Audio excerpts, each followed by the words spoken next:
All right. Welcome to my studio. Welcome to my little desk. This is the video. This is the video that I show what am I doing on the Digitakt to transform this little beautiful machine that it's marketed as a drum machine. But I like to use it as an ambient performer and a tool to improvise and build soundscapes like this.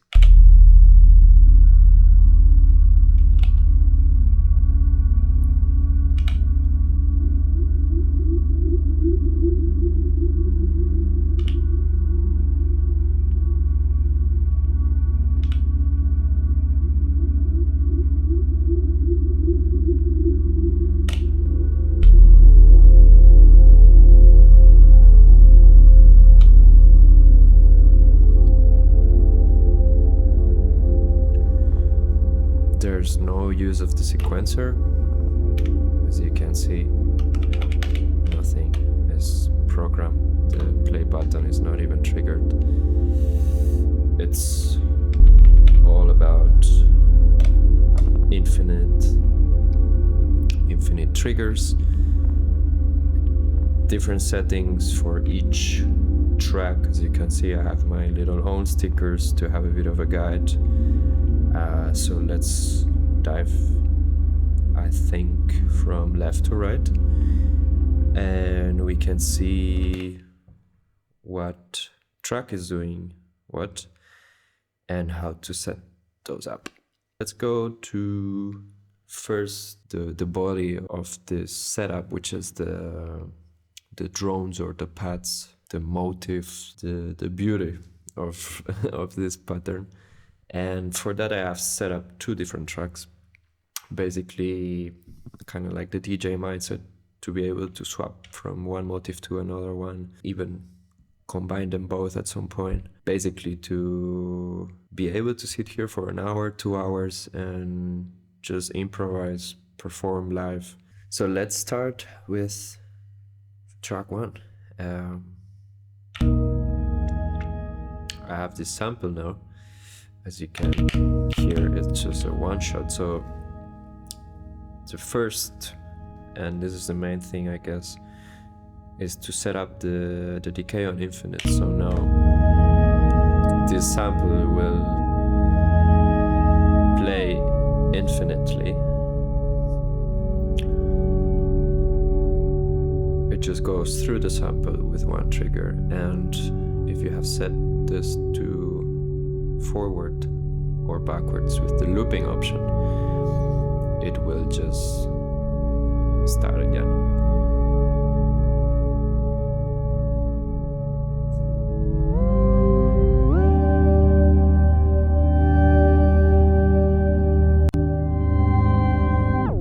Exactly.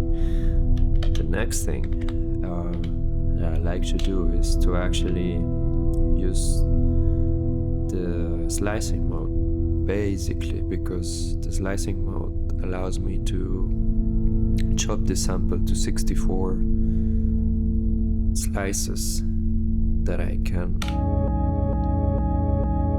use as somehow a micro looper. The intention of this was to have some sort of pseudo granular vibe on these tracks, because as you can see, you can select how many slices you want, and it's an easy way to search for little motifs inside the actual sample, and you can lock this little loop and find a pitch that you will like.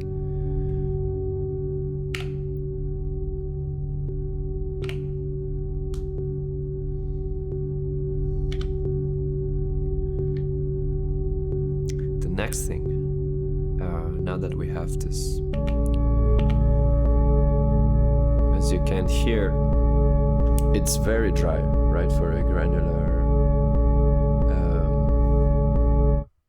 kind of sound. So delays will definitely help add this, let's say, granularity on it.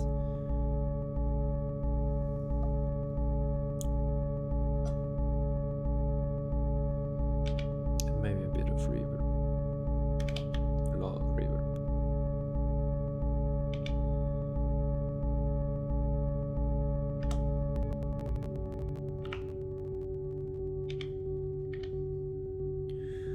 Still too dry for me, and I found out this option here, which allows you to skip the master of each track and only hear the send.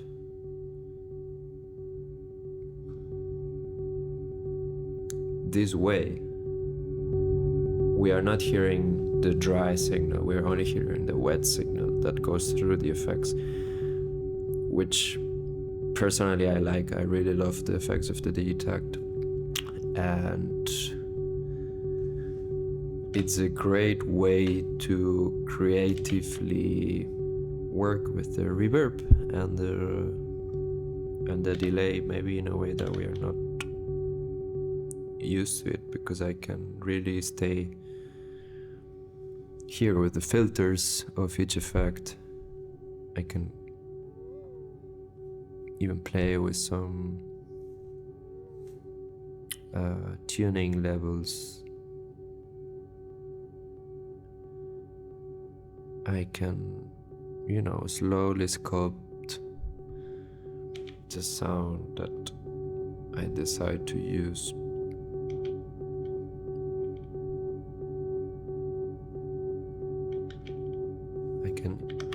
Send the delay to the reverb instead of sending the sound first to the reverb. I think I can also, turn down the delay and only hear the delay through the reverb, which to me is quite, crazy for a little machine like this. And here we are already getting, an interesting sounds, interesting soundscapes. And now the movements are, more washed out, more responsive. Maybe I will play here with some filtering to avoid those high noise echoes that we got now when I move this.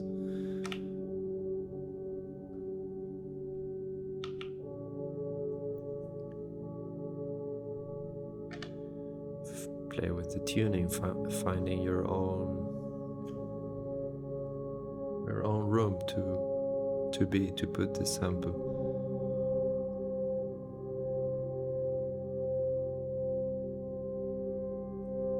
This one is quite cool. And remember, we are now only hearing the delay. We can go to the deeper frequencies. We can actually bring up the dry delay. I think I will increase my delay times a little bit.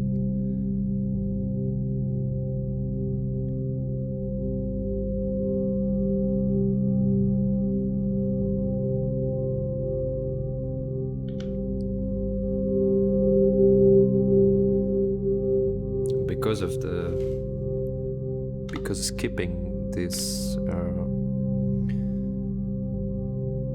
route to the main channel and basically hearing the delay, everything we are doing on the sample it's gonna be washed out, right? Even the volume.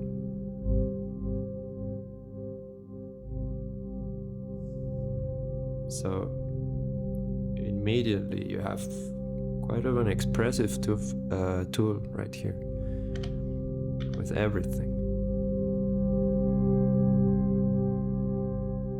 You can be playful without being too scared of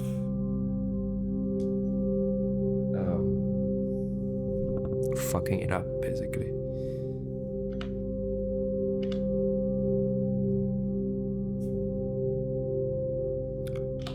Next thing I like to add to this track is a bit of movement, right? Because when we have this going with all the tracks, we have here eight tracks to play with, and only 2 hands available. So you wanna maybe program some things to move automatically for you.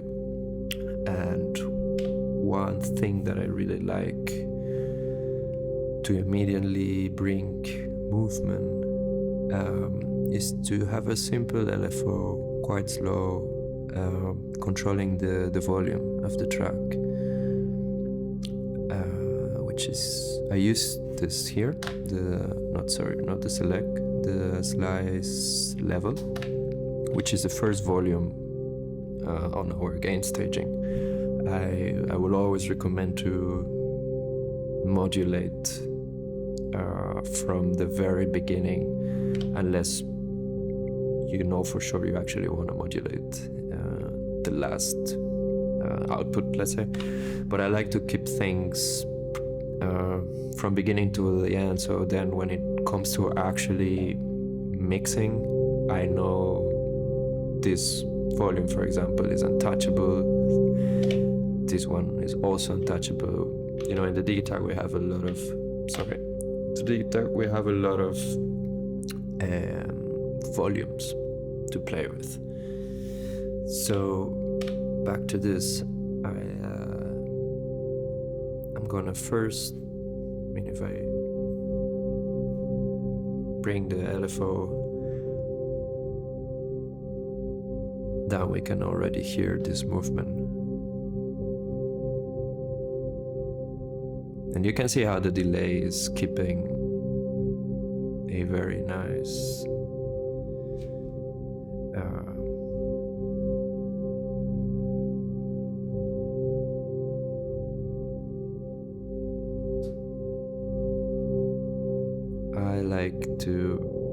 you can experiment with this for sure, but I like to get out of the VPMs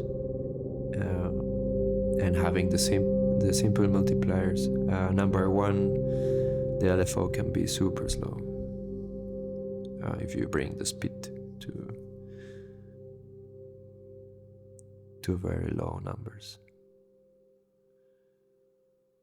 See, now the LFO is basically going through the lowest peak, and because we have the depth almost at full, we are not hearing anything.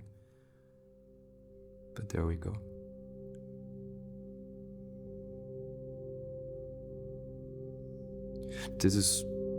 To me, this is awesome. I can forget about this track. It's kind of like taking the stage on its own. I like that because I can, respond with the other tracks according to what's happening here, for example.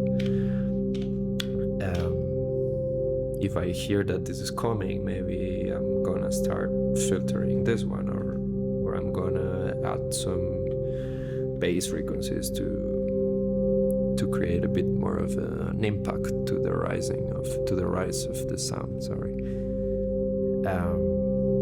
Other things to modulate, because we still have an LFO.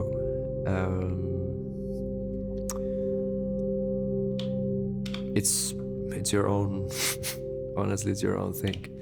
I actually like a lot to modulate the resonance.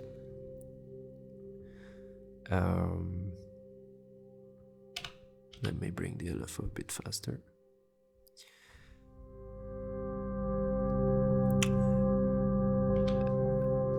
I like to, as I said, bring the resonance.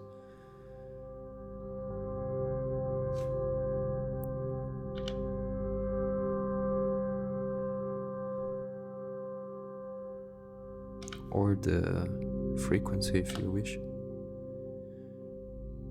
But I kind of like to have the control of the frequency, because I play a lot with both filters, with the main one and with the bandpass. This bandpass is awesome because I use it more for general EQing, especially when fading in or out. If I want to keep my sound on the high end, I will do it through here and save this to add the resonance.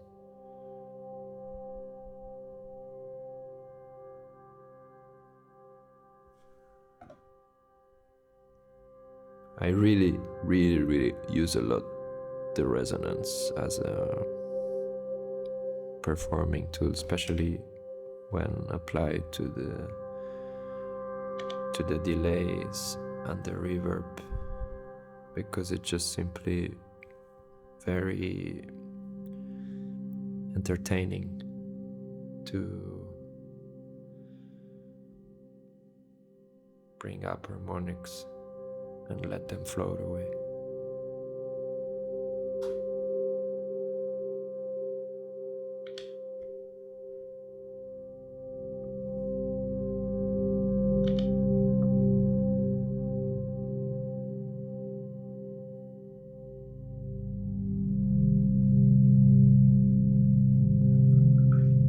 That's basically track 1 and 2. Track 2 would be exactly the same. I would just copy this, go here, paste, and I will also deactivate the main root for track 2.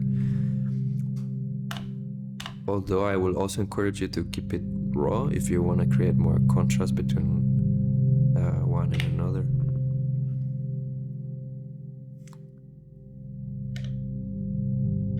But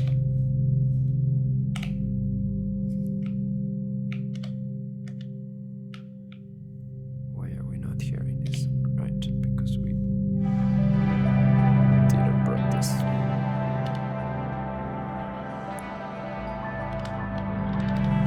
Slice mode 64. As you can hear, these are like actual songs, like straight up songs. You don't need to actually load ambient samples, although it will make your life easier for sure if you already have, maybe you want to, let's say, add whatever you do on your DAW on the Digitakt, so you already know those loops are made for you and there are motifs that you like.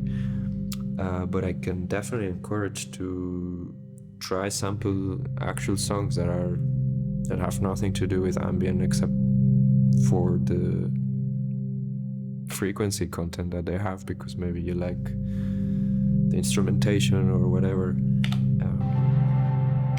Just feel free to try with anything. The looping is missing. There we go.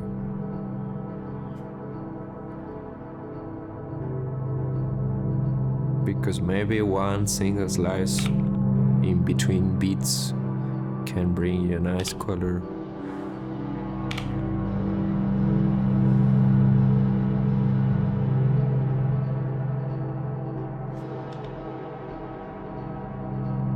Bring that LFO movement.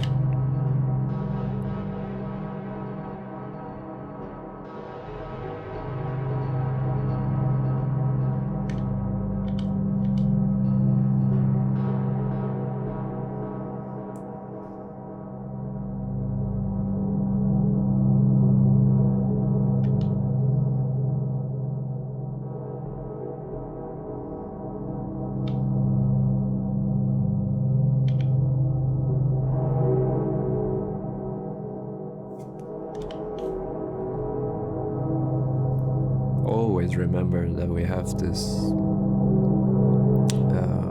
filtering on our effects. This is very nice as a macro performing tool, because when we have several things going on, like now that we have these 2 tracks, you know, is a simple sweep of this filter will change the whole master in beautiful ways that are not possible on individual tracks.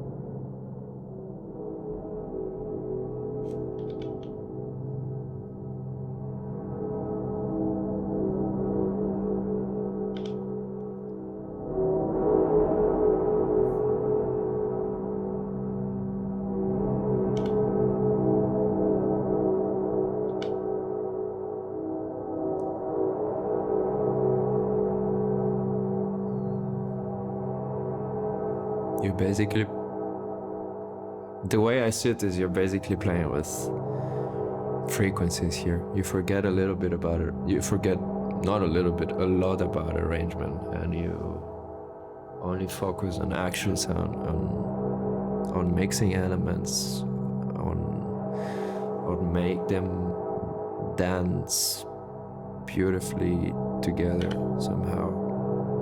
With the filters, with the volume, with the EQs.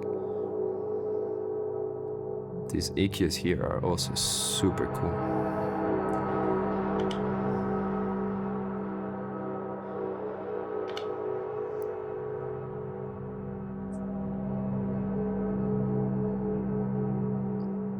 They're a bit more subtle, I think, than the resonance of the low pass or the high pass, but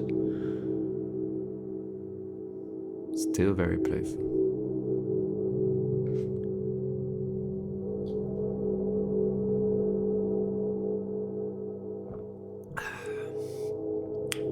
All right, I'm sorry it's taking maybe a little bit too long, but I think it's important to mention all these little things, because it's basically what I've learned after trial and error, different configurations, different things that I've noticed. So I really prefer to have a long video where I can share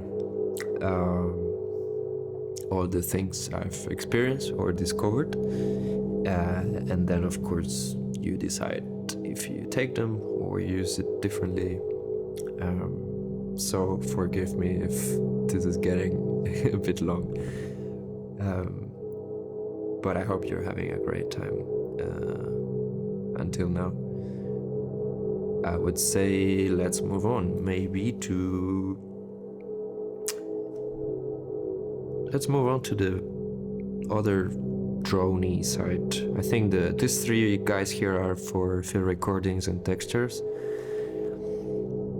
There's not so much to show, because in the end it's only your own selection of field recordings and noise and how you like to mix them. These ones maybe are more setup dependent, so let's explore them. As you can see here,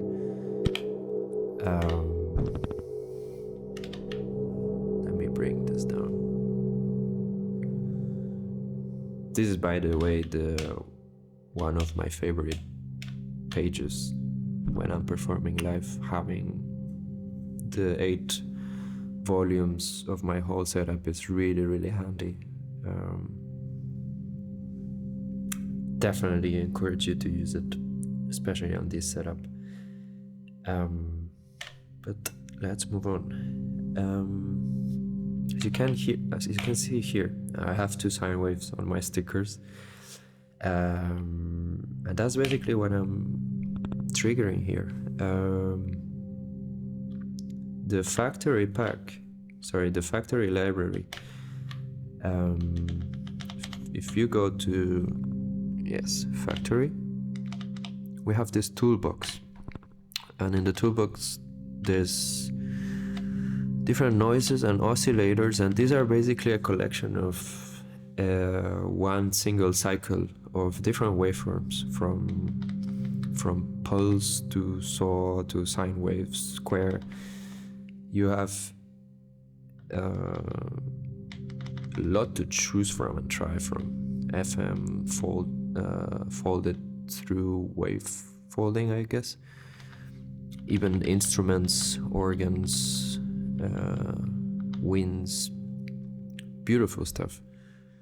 I stay on sine waves a lot of the times,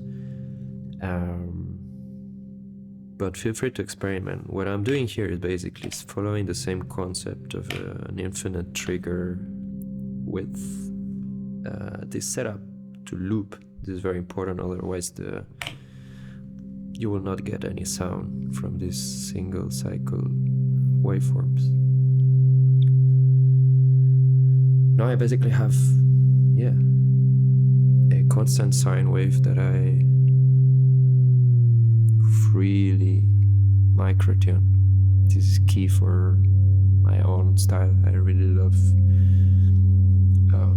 the works of Elian Radic.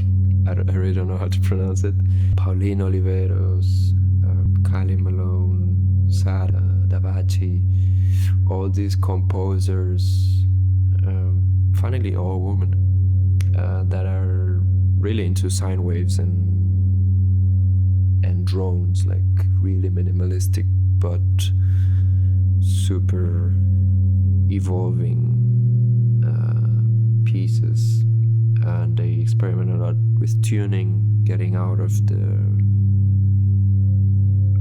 conventional tuning system. And I love to combine this out of tune sine waves with something more melodic and with motifs that track 1 and 2 maybe are bringing. Something very textural on top of a very dry mattress, let's say. And the cool thing is that I can mix some of them together, and interesting things start to happen when you combine different sine waves. Sine waves are really cool because depending on the pitch of them sounding at a certain level, they will start cancelling to each other in very interesting ways. You see those volume changes.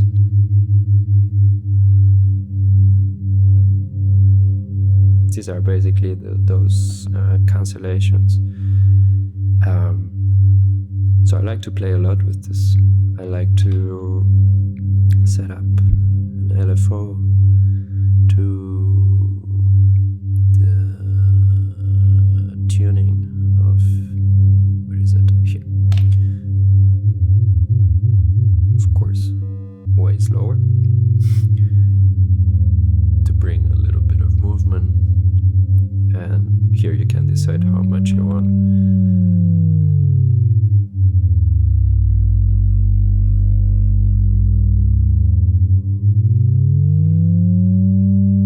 Unless I'm doing a solo moment, or let's say a moment where these guys are the main element of the mix, I like to keep these things pretty chill, pretty small, just to have a little bit of slow movement on the pitch and actually bring the attention to track 1 and 2.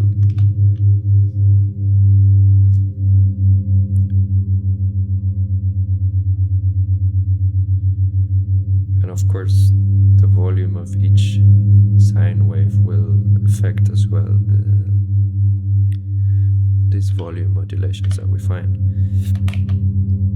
I like to also keep them filtered, because then I can play with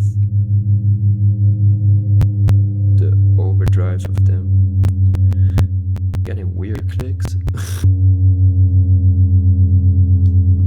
There we go. You can also experiment with the panning. It's a very interesting psychoacoustic effect to have this guy's hard pan and keep these guys in the middle, sort of, because they're going through the delay and the reverb, which is opening the stereo.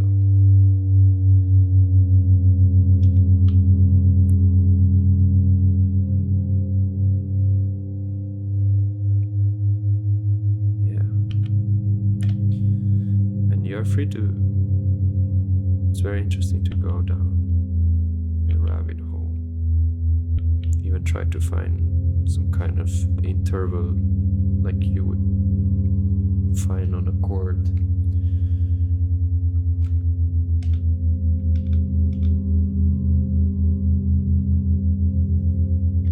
But I'm constantly, when I'm performing, going to these tracks and change some pitch here, kind of slow, to get a sweet spot and leave it over there. The LFO of course keeps changing this tuning, so you can close it a little bit. Just leave it like that. As I said, there's a lot of different waves to choose from. We can have a look on those organ ones, for example.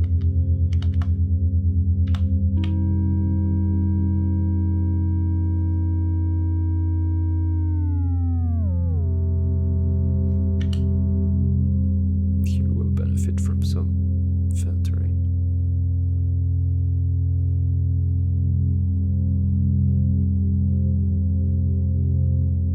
But you see the deal.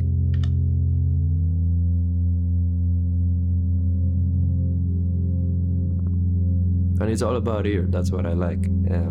You forget here about which key are you playing, or having a piano and play. It's all tuning by ear through knobs, through micro tuning, which can maybe be a little bit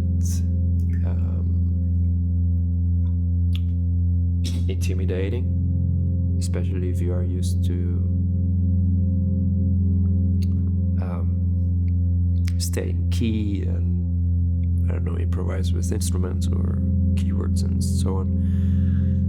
But I don't know, I found actually the opposite. When I forgot about key, I immediately felt liberated and free to make music. Yeah, let's keep going. I'm getting lost with more philosophical stuff, and maybe you're not here for this. Next element.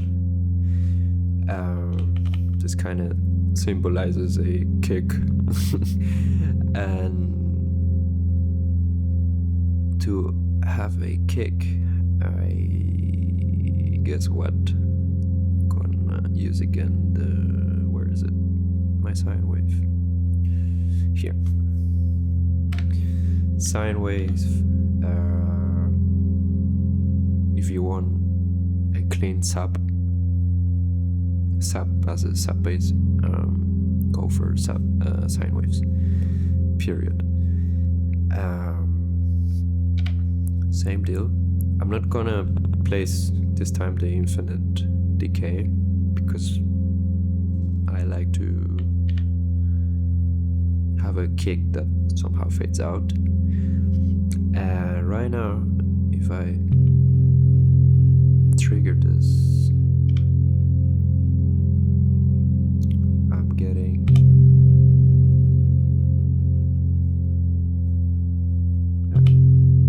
this is fine. You can either have this on note, which basically will respect the time pressing, and then it decays according to this. Or you can set up here a whole time if you don't want to stay here with your finger. I personally like to have my finger controlling this, and because this wants to be a kick,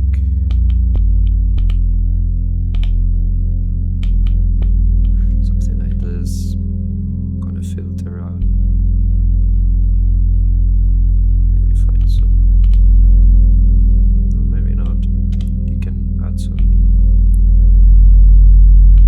overdrive as long as you have the filter.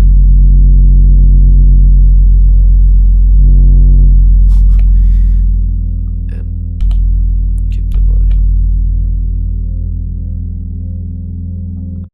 As you can see, we are not spending so much, well, any time in actually chopping or composing motifs. It's really a setup that allows you to feed, especially these two tracks, with whatever, and find a new track.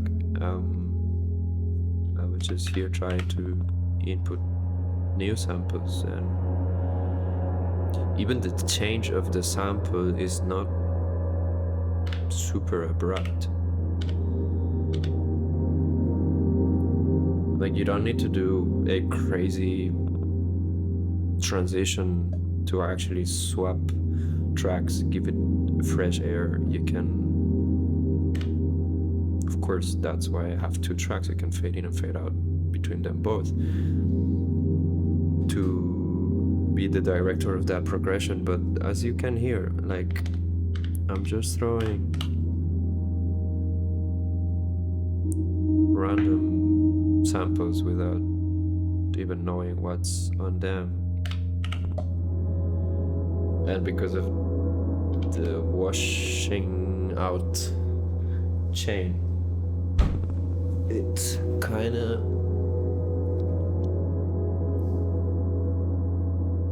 kinda takes everything you do.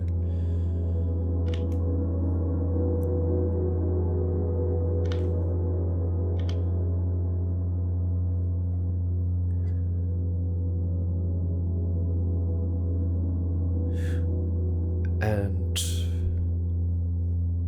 yeah, just spend time. Spend time here. You will have a lot of fun. Like, time will run so fast. Whenever you are performing on this setup, I can guarantee you that.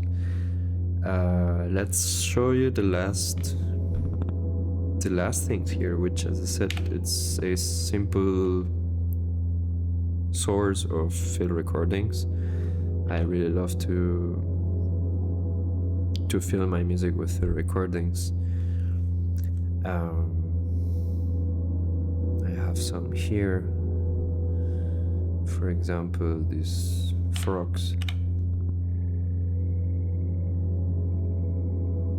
I will do the same infinite thing, maybe backwards this time, why not?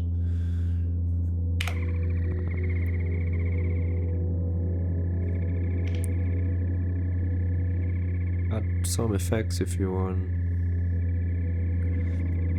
If you do add the delay, it gives you a little bit of performing capabilities. I also love to put field recordings in this machine because of just how easy it is to swap pitches and filters and stuff, and suddenly those field recordings that are most of the time quite static and raw can become a pretty cool sound design tool.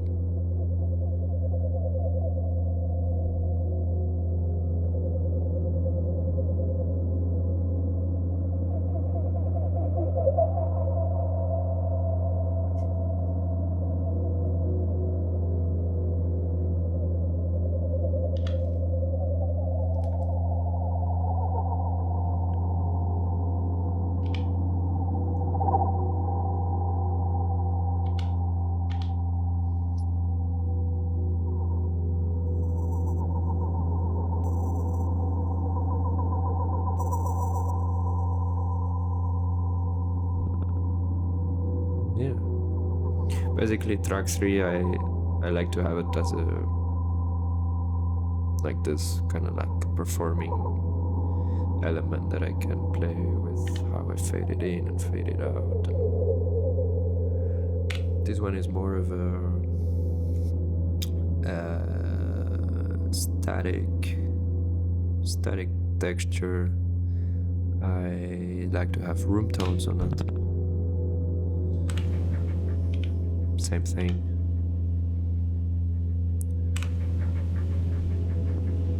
Just to have a bit of,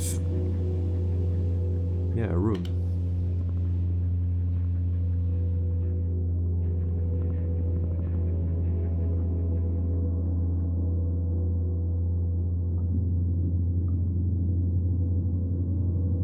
And again, you have infinite possibilities here to sculpt.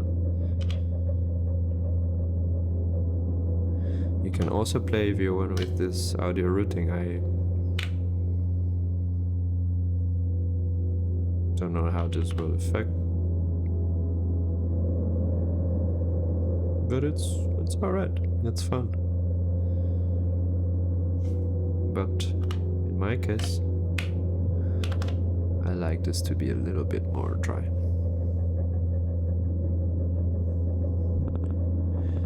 And this is just the same.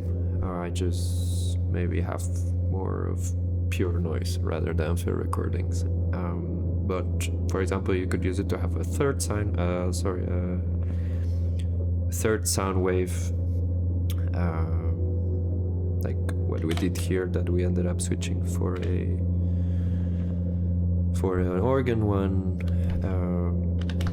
Maybe you prefer the oboe.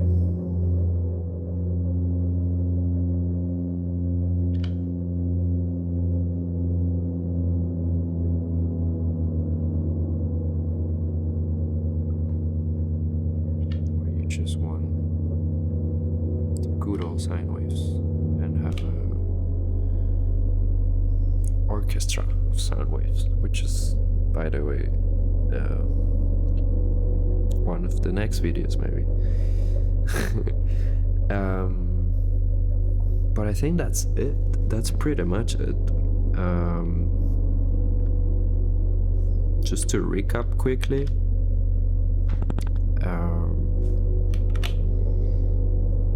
Grid mode with a lot of room to be working on the microscope, like a granularity kind of approach. Infinite decay, so you forget about sequencing anything, you just press and you go here and you turn yourself into the director of the symphony.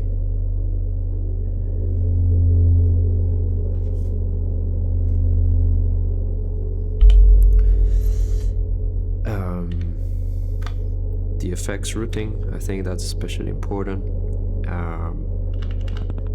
Believe me, this will suddenly become such a page to stay in, which was not the case for me before setting this up.